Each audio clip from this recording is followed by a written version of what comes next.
I am Daniel Madison. Welcome to my work on what I consider to be the most deceptive false shuffle that exists.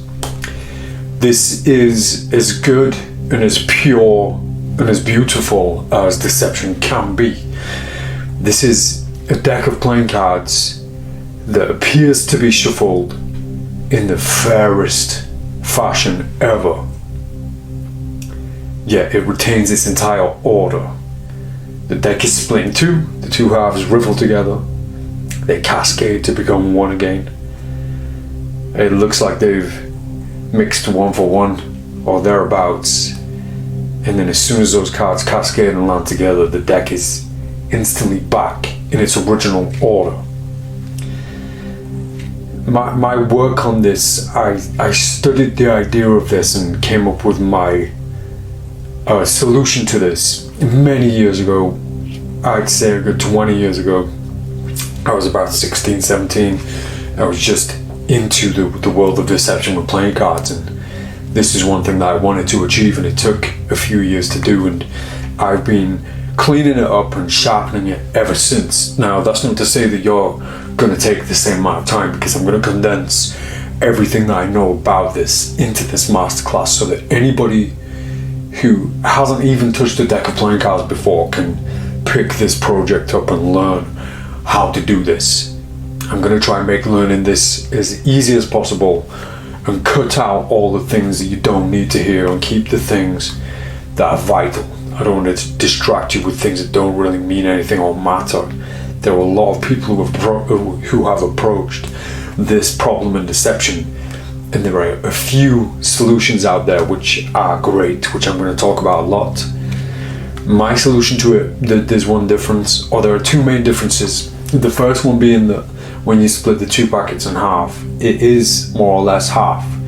It doesn't matter, it doesn't have to be 26-26, but a few of the other methods call for lesser playing cards in the right hand packet. But you'll have to look into those to figure out why. I don't want to give away too much on the other people's methods and solutions. The second thing is that this ends clean at the moment of cascading, where the playing cards come together and cascade. You don't have to apply another cut or another move. You simply split or riffle, cascade, completely shuffle, put the deck down, and you're done. And I'm going to teach you everything I know about it in this project.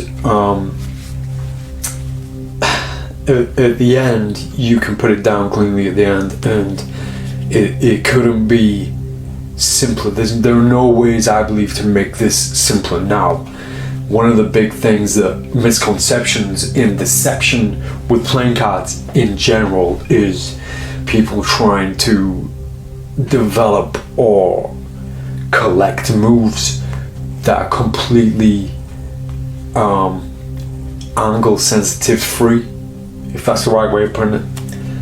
So they want to find work and moves that require that it doesn't matter if you're surrounded. Now, I have a lot to say about that as a subject itself, because if you just want to choose moves and techniques that don't apply to angle sensitivity, that are good for all around, then you're going to have a very, very limited access and a very limited arsenal and collection of sleight of hand techniques. The main goal should be to understand the performance and execution of a sleight of hand technique, so that you don't have to worry about the angles and whereabouts people are stood and how you position yourself while you're doing it. That comes along with the territory of learning a move itself. You kind of learn that as part of the move. I'm talking about this because this move does have its angles, and just as with many other false shuffles and deceptions in general, you do need to be aware of your angles. But saying that's something that you pick up along the way that we're going to talk about. I can do this shuffle from any angle without worrying about anything along the way. I can have people looking from this side, from behind, from anywhere, and I know that I've covered every base, and I know that I can handle and move the motion of the playing cards in my arms and my body along with the move itself, so that the deception isn't just here.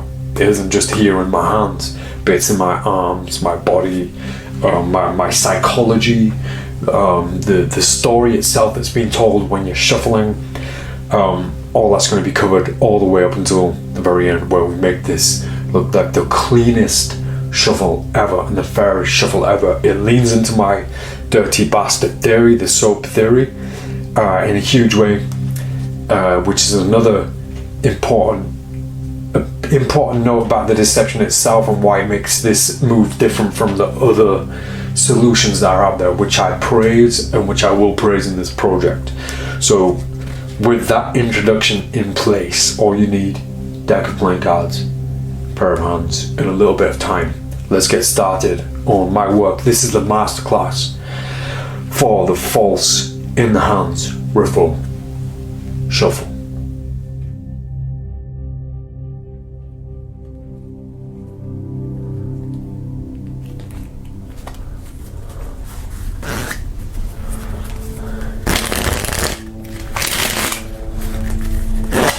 False in the hands riffle shuffle. I'm going to start by showing you this from loads of different angles, hopefully to expose what's going on, and at the same time to show you this is quite achievable from many different angles.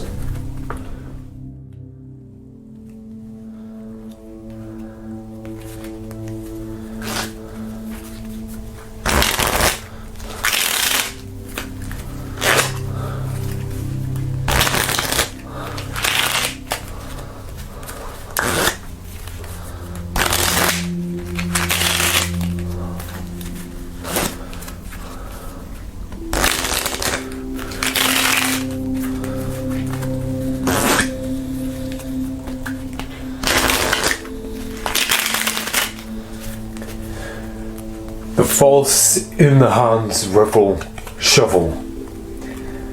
Showing you it just now from different angles. I've done that in hope that you can kind of see through it and poke holes in it to see different angles and see where it's weak, see where it's strong. It is essentially strong from every single angle, and it's all dependable on your approach to it, to who you're performing it for, what kind of audience, who's going to be seeing you doing this. It's a very psychological shuffle, and what I mean by that is if you get it wrong, if something looks out of place, it doesn't really make a difference, because the person looking at it sees a deck of playing cards being shuffled regardless of any discrepancies. And when I say discrepancies, a huge one in this shuffle is the moment where you see this whole pile kind of stationary, and that's one of the main things. It's probably the only thing that's that could be dangerous for you if you were sat across from the table from me, for example. So this shuffle obviously makes deceptive and a real in the hands riffle shuffle. Now that's the real one, of course, and it hurts my brain to really shuffle the deck of playing cards, but with this shuffle, with the false in the hands riffle shuffle, we're going to learn how to make this not only deceptive but completely false, so that no playing card is out of place, not a single playing card is out of place. It's a huge lesson and there's so much to learn. I've been executing this for about 20 years, never confidently until maybe over the past 10 years. I think it's best for me to just expose straight up what's happening, and then we'll look at all the nuances and how to hold everything where each finger should go and the whole masterclass itself. But to begin with, we need to take a look at the mechanics of this as a deceptive method. Holding the deck in the right hand between the thumb and finger one, fairly central. Finger two, sorry. Finger one breaks off about a third of that deck. I usually aim for about a half, but because of a reason first pitched to me from Benjamin Earl, which we'll discuss later on, it's usually better to have less cards in this top half. So the top half's going to swing about a third of that is going to swing into this hand. The thumb of the right awaiting hand is going to take this packet on the bottom, and it's going to be fed into the fingers, finger two. And both packets are going to turn away, pivot away from each other into a straddle grip. So the fingers go all the way around each packet like this. The thumb's still at the top corners. So very natural grip, very normal looking grip, nothing strange looking so far. We're now going to riffle both packets together at the corners, at these outer corners. For me, through experience and through doing this for many, many years, finger one on the right hand does not move, but finger one on the left hand goes onto the back of the right hand packet. Because I need more control over the riffle on this side, and that will make sense as we go through. You can, however, put the finger one behind each packet if that makes it easier for you. I find this useful because it takes away unnecessary movements throughout the shuffle, but also this protects these cards when they're flying into this, underneath this deck, this packet. It also helps me to keep them in control once I put the two halves back together. Essentially what is happening is this packet is going straight back where it belongs, underneath the top packet, and it gets there like this. The two packets separate and I spring all those cards underneath, the packets close, and the deck is back, or still in brand new deck order. So it looks like this slowly.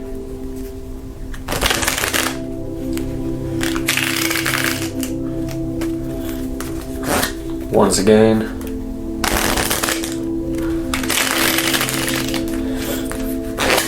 and in a very slow, kind of just completely open manner. Both thumbs at the back. Spring starts as these two packets are separating, and then they close and the deck is still in order. Now that's the basic mechanics of it, but what's going on from position one to the very end, there's so many little things happening that you need to pay attention to. Now, in slowing that down, watching myself back on the screen, I realized that I did this a few times and I did this a few times. And to be honest, I think the best guidance is try to keep finger one of the left hand always pointing over the edge of the deck. This hand depends how much pressure you want to put on this packet, depends how comfortable you are with that spring. But I'm going to teach it the way that I try my best to do this. So swing a third from the top into this hand. Straddle both sides. The thumb comes here. You're actually going to riffle both packets together. Now, it's very important that the right hand packet, and this is one of the reasons why there are more cards here, it's very important that this riffles first. I'd say no more than 10 playing cards. And you don't want this to look obvious, and we'll go over that in the motions afterwards. You want to let go of about 10 playing cards before this starts riffling. And you want the right hand packet to finish inside the left hand packet. And what I mean by that is the left hand packet has a playing card on top. It has at least one playing card on the very top of this side. That will come in a moment. You'll understand that in a moment.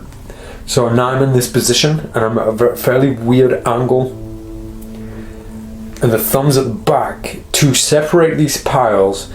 As soon as they're riffled in, my thumbs go to the back, finger one of both hands is now over the front protecting. My pinky, my baby fingers are now on the edge of the deck. They're not down the side, they're on this edge of the deck. It's a very straight grip and the thumbs are connecting. Looking like this. Now I'm going to start the playing cards cascading. It's going to look like they're cascading together, but really what's happening is my right thumb is going to be springing the entire packet underneath this packet. Now, this happens in a very fluid, quick motion. I start springing those lower 10 cards before I've separated each half. That's why you let a certain amount of playing cards go first, so that I can start springing before these packets here have separated. So my thumbs are still connecting at the back, the two packets still together. In this position, I curl my fingers in a little bit on the left hand, and I spring with my thumb at the back. I allow those playing cards, I bend them, and I allow those playing cards to spring. Like so. And it stops naturally when you do this, when it reaches where the two packets connect. Now I pivot my thumbs against each other. They're now pressing against each other. This allows more control over the two packets that are separating. I can fully control the separation. If you pull, you cause this kind of jerk motion. So I'll get to that position again very slowly. From this position, I spring, my thumbs pivot against each other at this point, and they snap apart. The two packets come apart, but as soon as I feel that separation, this packet, the right hand packet, is going to go back underneath at the front, or at least that's what I'm going to try to do, make it go underneath ever so slightly.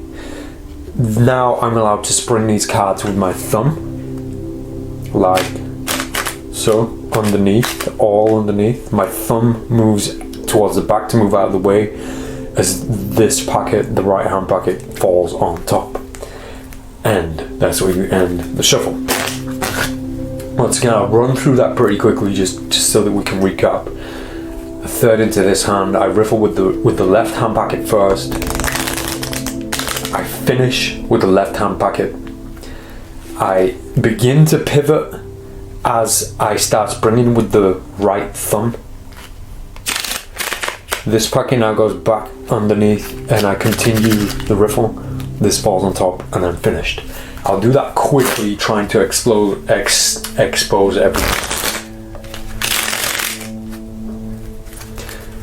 The hardest thing that you're gonna find when practicing this is keeping that spring fluid and keeping that in and out motion. The marriage between those two moments is very difficult to balance, because you don't want that spring to stop here as you separate then continue. That's going to wave a white flag out and say, yo guys, I'm deceiving you. And that's going to take the most practice. It's all going to come down to speed, to pacing, to timing, but the practice is going to come. The main practice is going to come for this moment right here, for this very moment of the springing. For some people it might come natural, for others it's going to be very difficult. For me, I found it very difficult, but once I got the knack of it, the real practice began, and then I started focusing on the psychology of it, the angles. What I can tell you for the practice of this moment, when you break out the third here, I'm going to riffle about 10 playing cards from the right hand packet, and then I end like this, so this card's on top. The practice is going to come from the spring. That's the main area of practice that you're going to need for this deception. The thumbs pivot to separate the packets. The spring begins. The playing cards land on the left hand fingers here as the rest of the packet springs underneath, and this packet closes on top. Now for the practice of that spring, if you can't spring playing cards, you're going to need a lot of practice for this, so that you build up these muscles, because you need a lot of control over this moment, especially from the thumb. You don't want this, and you don't want this. You want a very fluid, controlled spring, where you completely dictate and decide the flow, the timing, and the completion of that spring. So that's the best practice you can find for that moment, is holding a deck in straddle grip as you would for the shuffle, and just springing from the thumb into an open hand. When you see me spring a deck of playing cards, it will always be like this. It will never be like this, because that's how much practice and effort I put into that shuffle. Every time I sprung a deck of playing cards, I consider it to be practice for the in the hands false riffle shuffle. aside from the visual deception, before we move on to onto the actual imagery of it, let's just take a look at the half that's shooting underneath where it's landing and how it makes that sound, because this is a very vital and commonly overlooked moment. For years and years I've tried to make the sounds of these as similar as possible. So this is real. It's a very quiet fluttering when those cards cascade together. Not the riffle, but this bit now. That was false. Listen to the difference when it's real. Very quiet, much quieter. Unfortunately, it's not the easiest thing to put a silencer on, to keep quiet. Unfortunately, it's not. But there are many steps that we can take to make that a quieter moment and create a more realistic sound. Now, I'm obsessive. I really am obsessive, and it hurts me that they don't sound the same. I know that they don't, and as much as I try, I can't seem to find a way to make them match perfectly. However, I do know, I'm not a fool, I do know that people aren't listening, people aren't waiting, people aren't looking out for that. I am personally. If I'm in a room with magicians, I'll hear every single deception and I'll call people out on it. And I'll get told, it doesn't matter because real people don't know this. And that's correct. Real people aren't looking for things like the things I'm looking for.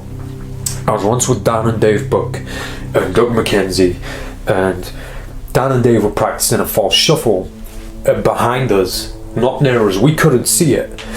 And me and Doug began a discussion on the false shuffle that we could hear, and it was something like, Doug asked me, you hear Dan and Dave riffling, what kind of shuffle do you think that is, without looking?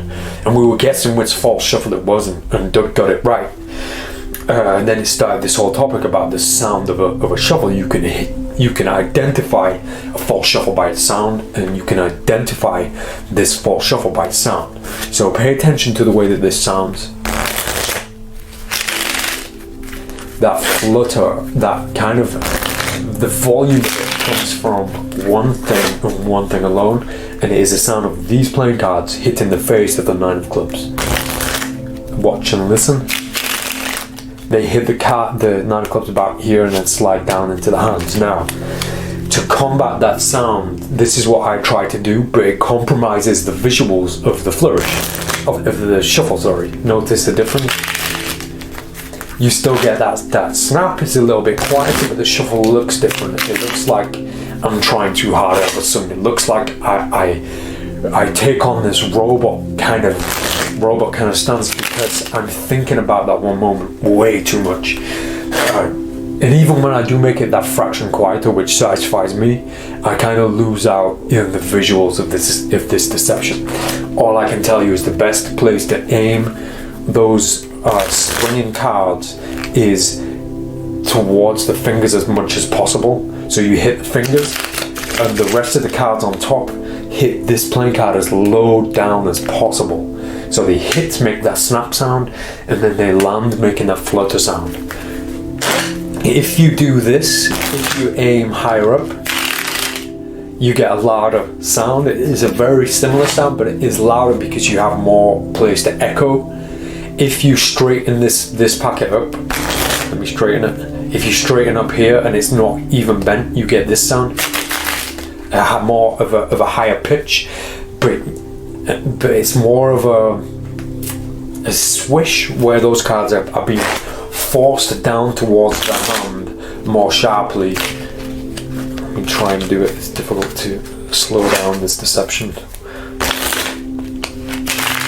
You get a definite hit. So in making this third deck like this, we allow ourselves the freedom for the playing cards to slide more instead of hit, which is kind of a contradiction because we're aiming down here when the real sweet spot would be up here. The problem with that, and I see a lot of magicians doing that, and it sounds nice, and cardmen, and it sounds nice, but it looks wrong. If you aim up here, you get a really nice sound, It kind of even sounds like the shuffle itself, but it just looks bad. For me, it's definitely about the visual than the sound. That's just me being very obsessive. just in case I skipped over it, just in case I missed something then, when you get to this position, so we riffle, there's a few going here so that I can spring first, pivot away, then carry on, go inside, release, and then let go. The playing cards that are shooting under, there's no way they can fall anywhere because I'm simply just aiming them in this area. Finger 4 is at the back, finger 1's over the front, kind of wide, so that they have the freedom to move side to side, but essentially they land in the right place. But the number one thing that I love about this shuffle is it looks like no effort's involved, and it applies itself to the dirty bastard theory, to the soap theory, as in I love ending the shuffle this way, like this, all fucked up and messy. And usually if I'm at a table, I'll do this shuffle maybe once or twice, and then I'll end here like this, and then I'll just throw the deck down and it splashes all messy. And it looks like I don't give a shit about the deck. It doesn't look like I even really know how to do that shuffle properly. But little do people know, it's a false shuffle. So this is a beautiful thing in deception. You don't want to see it end clean, I guarantee you. You don't want this to be clean. And I think, going back to the discussion I had with Doug McKenzie, the shuffle, in fact, I'll show you the shuffle that Dan and Dave were doing, was a Manfred variation, which is one card, and then a false, this movement, and then riffling the entire deck into the gap. Now, the two noises that stood out, I can't do that shuffle, by the way. I'd rather put my time into the in the hands false riffle shuffle than something as pretty and beautiful as an exposure. I'd rather put my energy into the real thing than something pretty. Not to knock the shuffle, I absolutely love the Manfred shuffle. I can't do it properly, but essentially the top card comes here. You riffle against the face of the King of Diamonds, causing that flutter, that kind of riffle sound. You get this really nice visual too, if you're looking from this angle, of this card kind of fluttering back and forward. I really not doing the shuffle justice whatsoever. But you get that noise, and then here you also get a cascade noise. But the shuffle itself only allows you to be at this angle. So there's one playing card there. So the noise itself that stood out to us was, first of all, this. Second of all, this. The shuffle goes on way too long. No shuffle lasts that long.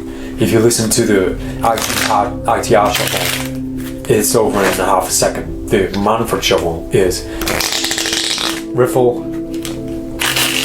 cascade. I was a little bit over the top then. I wasn't very generous, but you get a picture. So sound is detrimental, it's vital. You have to pay attention to the sound that you're making, the sound that you're creating with the deck of playing cards. Now, for me, this comes from the world of gambling and cheating at card games. Being able to hear a card chain move and being able to hear the difference between a second deal and a bottom deal doesn't just give you the advantage at the table when you sat across from somebody who's cheating, but also the practice and the study of sound allows you to make your sound much fairer and much cleaner and not deceptive. I probably spoke about that a little bit too much. Let's look at the minute details of where the fingers are going, as well as the actual separation moment where this happens in the cards cascade. And then we're going to look at this from above, and we'll start looking at different angles for the ITH in the hands false riffle shuffle. I needed that break just then. I was talking for so long. So we're going to look at I'm going to break it down so that we can look at these minute fingers, because I'm trying to teach in a way that's going to leave you not asking a single question, which Michael Weber told me was the best way to teach. Make sure there are no questions left unanswered. So forgive me if it sounds like I'm talking too much. I'm just trying to cover every angle for your sake, not for me. This is about me sharing everything before I die. So I need to make sure it's done correctly, because if I'm not here for you to ask me anymore, then I've done a bad job at this. So 1/3 is taken with finger 1. Now the reason I do this, by the way, do this bit here, is because when it ends, I don't have to do anything. Now when Derek Delgadio and Ricky J and Benjamin Earl did their version of this. Every single one of them ended with having to cut the deck, and I think it's because they did it like this. Now this is in the opposite hand, but the shuffle still plays out the same way. And if you see the difference, I now have to cut the deck to get it back in order. That's the one downfall I found with the in the hands false riffle shuffle. My simple correction of this is how I shuffle playing cards, or how I used to shuffle playing cards naturally. Even more so, how I saw other people, especially at card games, shuffling playing cards. It would be passing a packet into another. Never like this. That's a magician thing. That move right there is a magician thing, and that should be avoided at all costs. This is much more natural.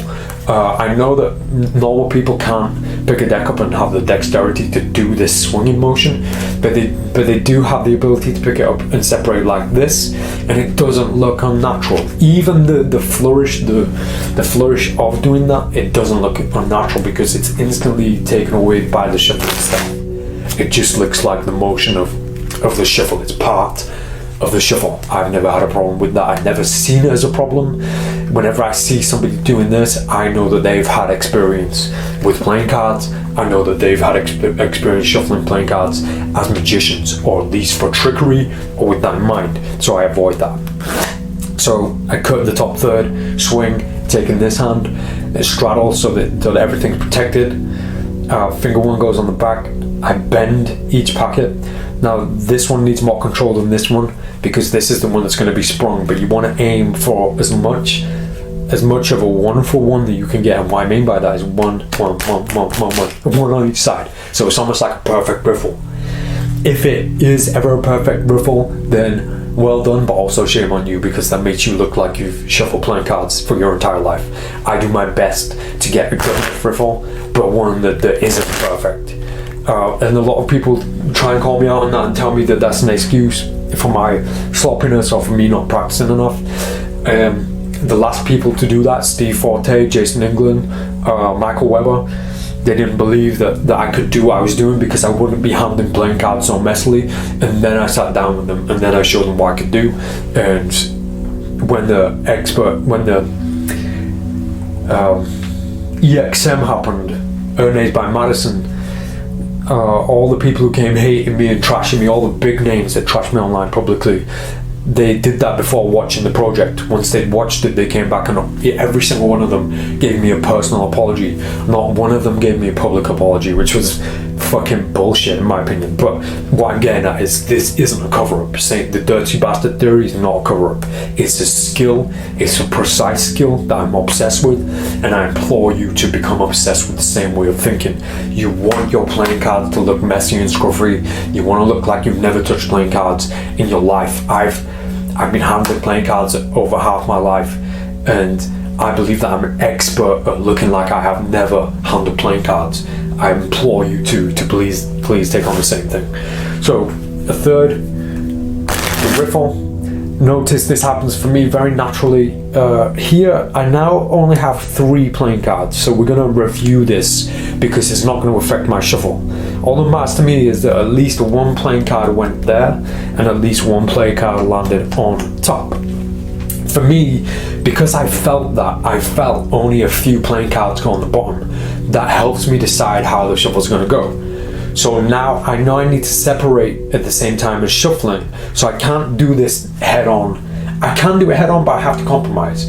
And the compromise head on would be turning the deck this way so that you see everything at the bottom, or turning this way so that you see everything here, or turning this way to make sure that you see the back of this hand, essentially. It still can be done. And pivot away and then start springing instantly, and as soon as I spring, that goes back inside. It's not a jerk moment, it's a very fluid moment. Nothing helps that kind of problem in deception quite like moving your body from one side to the other in a very subtle, very natural way, which is how I cover up so many deceptions. So once again, I'll show you that head on. Took 2 little cards at the bottom, so I turned it towards myself like this. There's quite a few things. It makes the shuffle look completely real, makes it look really messy, but it also looks from your angle like those playing cards. There were no two ways about this, that they were going together one for one, but of course it was false.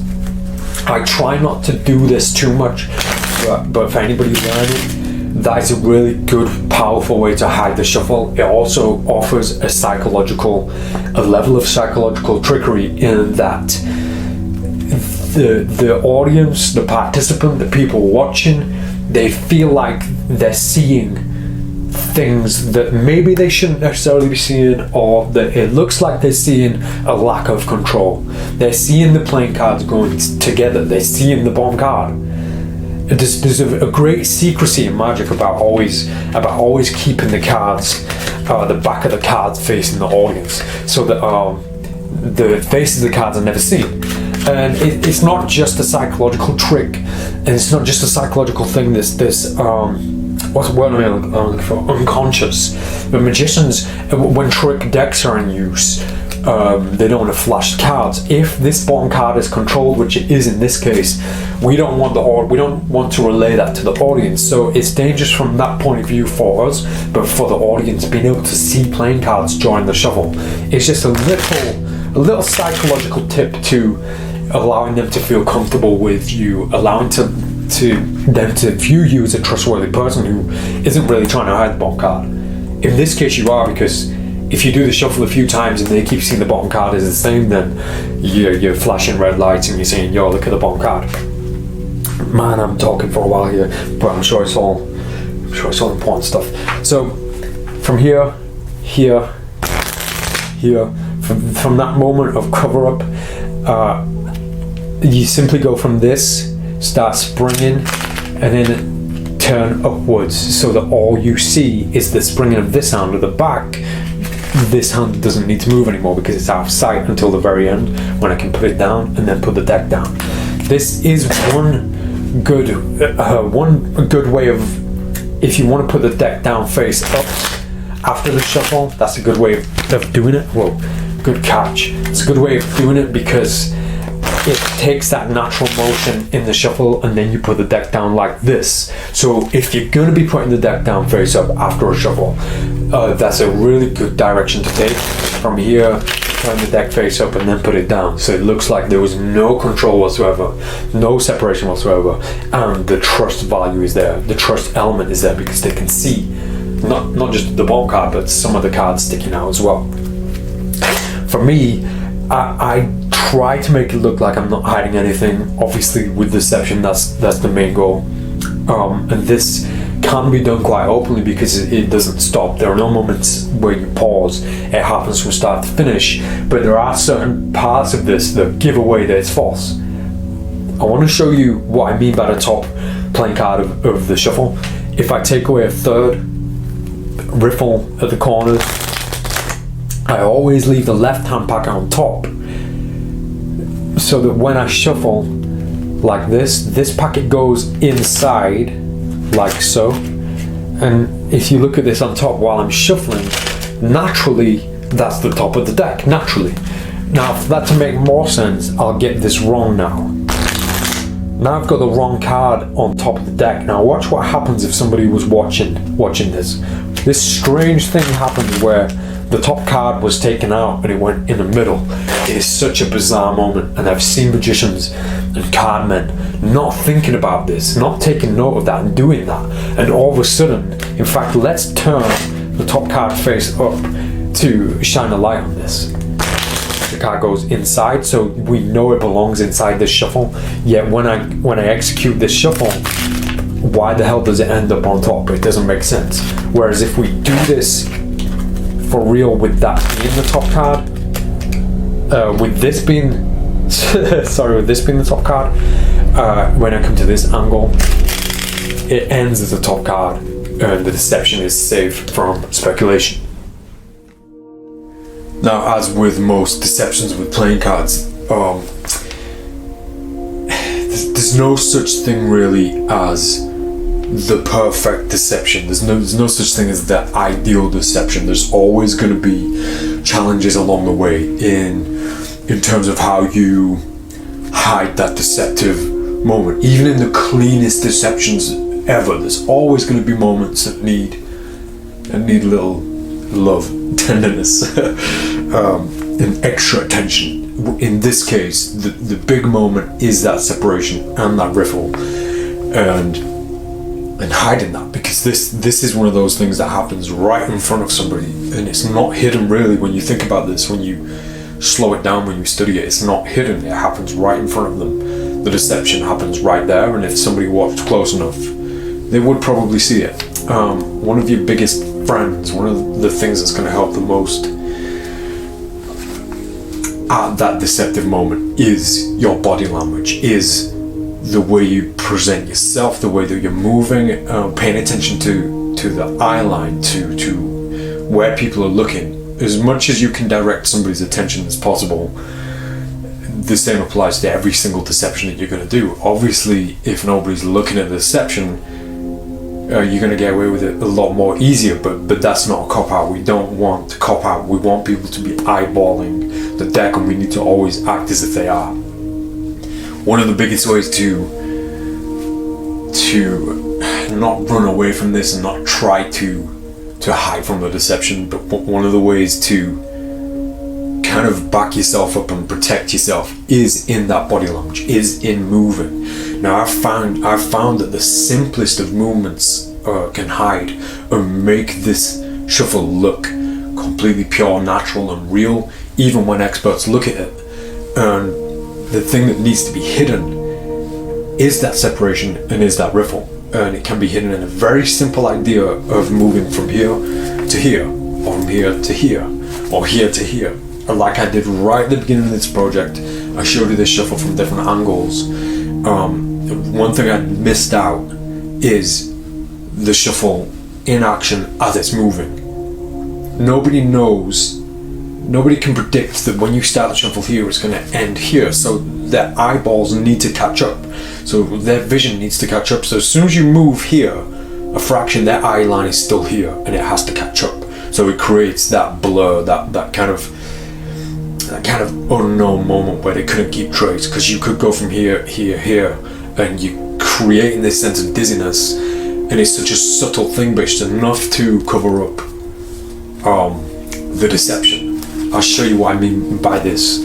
So I would start here, for example, and then I would move and finish here. Now, I'm watching this back on my monitor, and that looked so good to me. I'm so happy with the way that looked. And in most cases when I'm doing the shuffle, I never keep still. Sometimes for the film to kind of show off to anybody who might be watching the YouTube videos or the trailers and whatnot, I'll keep it as still as possible. But in real life, in front of people, I would usually move, and it wouldn't be unnatural.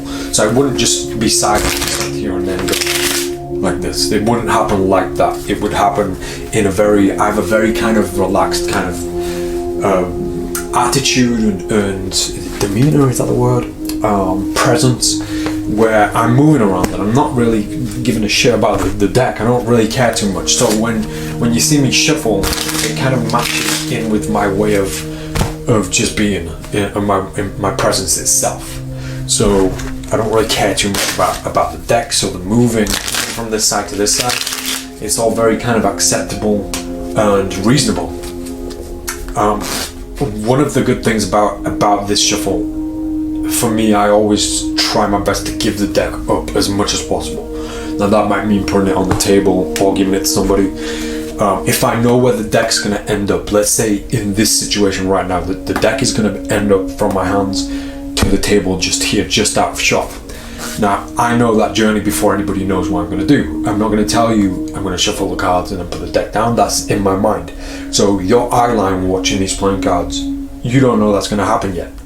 But it allows me to create a very natural, a very believable and acceptable moment where I'm over here talking, I have the playing cards, I give them a shuffle, and I end over here, put the deck down. And that motion, that going from here to here, that journey created a moment of blur. It sounded like a real shuffle. It looked like a real shuffle. Not that you could study it too much because it was hidden in that movement. Now, the journey that you're going to go from the shuffle to its end point, you have all these different things to consider at the same time. For example, if you're seeing the bottom card from my shuffle, I'll start back here, the ace of spades. I don't really have to care too much about what's happening on top, because I know that I'm covering that up on my journey from here to here. I'm going to shuffle the playing cards here, and they're going to end up on the table face up. So I know that journey is going to happen, so now I can decide where to stand and where to put myself to create that blur before you even know it's coming. So I can show the ace of spades, I can do the riffle here, and then turn the deck up, put it down. All that time you see the ace of spades from the start to the finish. So the most common way that I like to shuffle, and I know that we've covered this already, it applies itself to this section, is from down here to up here, from the bottom to the top, which allows pretty much a covering of everything, and also opens up that whole subject of allowing them to see past the deception. I'll stop myself, we've already had that conversation. It's going to be your best friend during the shuffle is the idea of just applying the deck and the shuffle itself to your natural movements. You have to be careful of the one angle that I look out for, that I try to protect from, is over this side, because you see this big chunk here through the shuffle, and then at the end you kind of, it's more difficult to hide on this side, but I won't be afraid of doing it on that side. For example, you can start here and end here, and looking at the eye line, the way that, or the vision that they can see, the audience is going to see, all it's going to take to hide that is a little bit of a tilt this way. So they're seeing, once again, the bottom card of the deck. So I'm kind of angling, tilting the whole thing. This protected this side, obviously, and you can still hear and you can still see that shuffle kind of happening. So once again, doing it from this side, instead of tilting this way where I'm kind of exposing everything, it's just a matter of finding out where the eye line is and kind of adapting to that. And from that side as well, you can end in quite a messy way, because gravity's pulling everything downwards, so you can kind of end like this, really kind of messily, and then straighten up as you come back around. Same idea kind of applies from this side, but this is a really nice angle. I usually turn to the right, so I'd start on this side and come this way and go over here. One of the biggest things you're going to pick up in practice is everything I'm picking up right now on film. I have a mirror right here, and I have my monitor here, so I can see all the mistakes that are happening. One of the problems from this side, you kind of want to end on this side rather than end forward and then turn, which is a mistake that I kind of just made unintentionally. You'll see what I'm doing now. If I start here and then end here, you see this moment where this comes down, and that's what you want to avoid. For me, I usually don't let go of my thumb. My thumb usually stays there just to have more control. I've found in the past, if I let go, it stays like this, it kind of stays open. So I want to be in a position where I can put it down. So in turning to the side, it wouldn't be kind of from here and finishing here unless the deck's turning upwards, or unless the deck's going instantly down. It would usually be from here and then ending to the side this way. But once again, I know that you see that top part coming down, so it kind of has to be planned a little bit better. For example, I know now I'm going to put the deck down on the table. Now, if I'm starting on this side, I'm going to make sure the deck finishes face up for the very purposes of hiding absolutely everything. So it's here and then face up to the table, and everything's hidden in the deck turning this way. The top's protected, the underside's protected. If I'm going to finish over here, I need to finish with the deck in my arms. It's not going to go down anywhere. So I could start head on, so you can see the riffle, everything going together. And then as the cascade begins, I would finish over here, all in the same hands. The psychology of this grip as well, which I like to do a lot with shuffles, playing cards in general, is holding them at the fingertips in a very kind of insecure way, to give off to create a psychological image in their mind that I'm barely even touching the playing cards. if you handle things like this without making too much of a point of it, you handle things at your tips, it looks like you don't care too much about the deck, but it also looks like you're not in control. If I always hold the deck like this, and like an expert, like I know what I'm doing, then obviously people are going to be looking out for things, and nobody's going to be surprised when I achieve a deception. If I handle them really messy and I don't really know what I'm doing, and I drop cards every now and then, and my shuffles look pretty messy, like as if I don't really know what I'm doing, then obviously that looks so easy. It's so fair, or should I say, it looks so much fair. And the same thing I apply to everything I do. Once again, the dirty bastard theory. By the way, I will be making a video dedicated just to the soap theory, the dirty bastard theory. Probably more than likely going to be on YouTube, but it applies itself to this shuffle just as much as everything else I try and do. I know it's a difficult thing to practice making your moves look messy. Trust me, it's the one and the biggest moment of advice I could possibly give. Make your deceptions look messy as much as possible. You don't want to look clean. You want to look like you don't really know what you're doing, as if you've never handled point cards before. It's one of my biggest. Well, I guess it's not a secret anymore, but it's one of the biggest pieces of advice that I've ever given, I think. I'm going to take a few minutes break to think about what I might have missed in this project, because I really don't want to leave you with things missing. So if you're shouting something at the screen right now, hopefully in a few minutes I will have picked up on what you're talking about. I'll be back.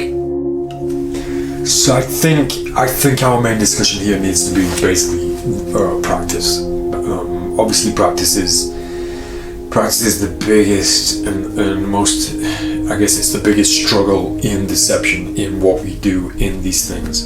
And I say struggle because I know it's not easy. And if it was easy, it probably wouldn't be worth it.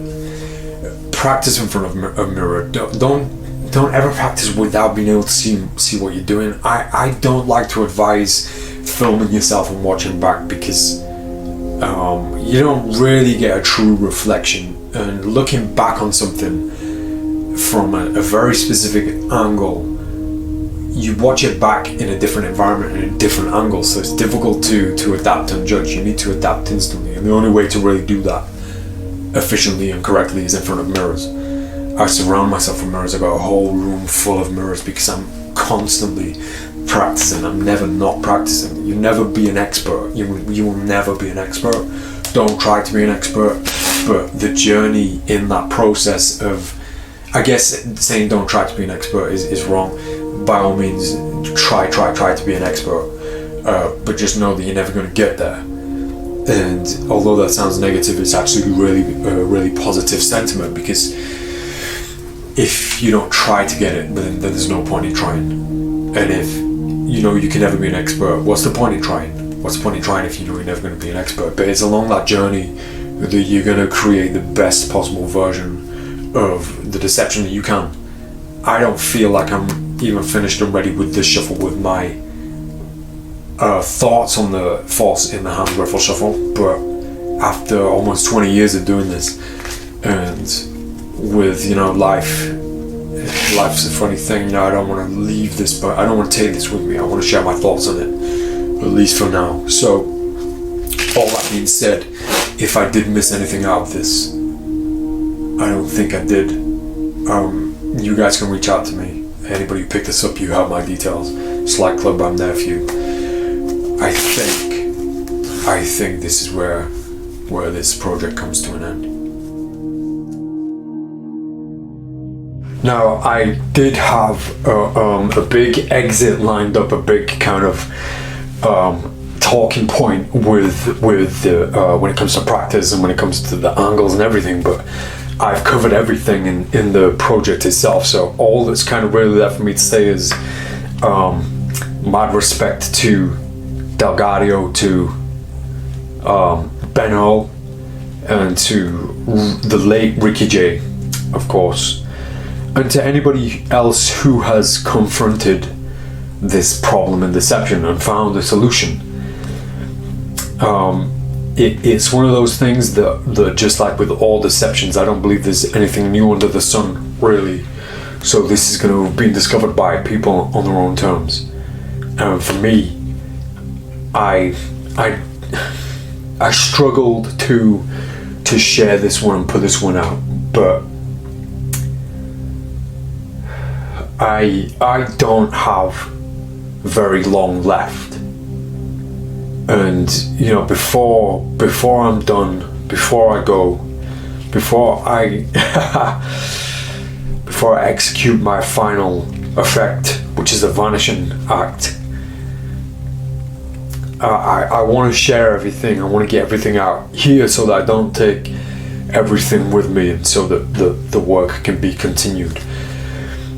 If you don't believe that it's your goal to advance and improve deception as an art form, then you're just unaware of it and you just don't know it yet, because for most people watching, it will be a goal. That will be a part of your goal.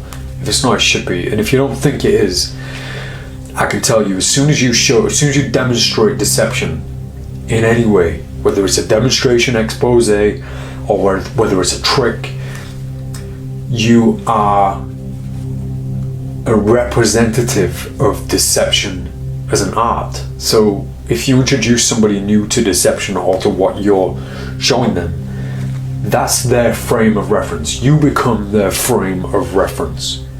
So that means you represent deception in its entirety. And with that comes the responsibility of being a representative and executing things well and doing things correctly and doing things in a way that you want somebody. Obviously, you want people to talk about you in a good light, and not necessarily you, but talk about what you're doing and what you've done with a deck of playing cards in a good light, because that kind of lives forever, and that's the idea, I guess, behind a magic trick. You don't want to show somebody something and then they forget about it 10 minutes later, 10 days later, 10 years later. You want to create something that's memorable for life. And that sentiment is bled into my existence, whereas I'm not going to give a message on film unless it's done in a memorable way, unless it has that character. So when you're executing anything with playing cards and anything in the deceptive arts, you have that responsibility to be aware that you are somebody's frame of reference. You are somebody's vision, understanding, and experience of magic deception. You represent the entire art for that person or for those people. So you have to carry that with you. So there's no excuse to do anything half-assed. And it's a huge responsibility when you think about it, when you think that you can't just show somebody something and not put the effort in, not put your full effort, because you're toying with, you're held accountable for the entirety of deception as an art form. Think like that, try to be like that, and as a result of that, your deception will become something much greater than you could have ever planned for it to be. I hope you enjoyed this masterclass. I am Daniel Madison, and maybe I'll see you next time.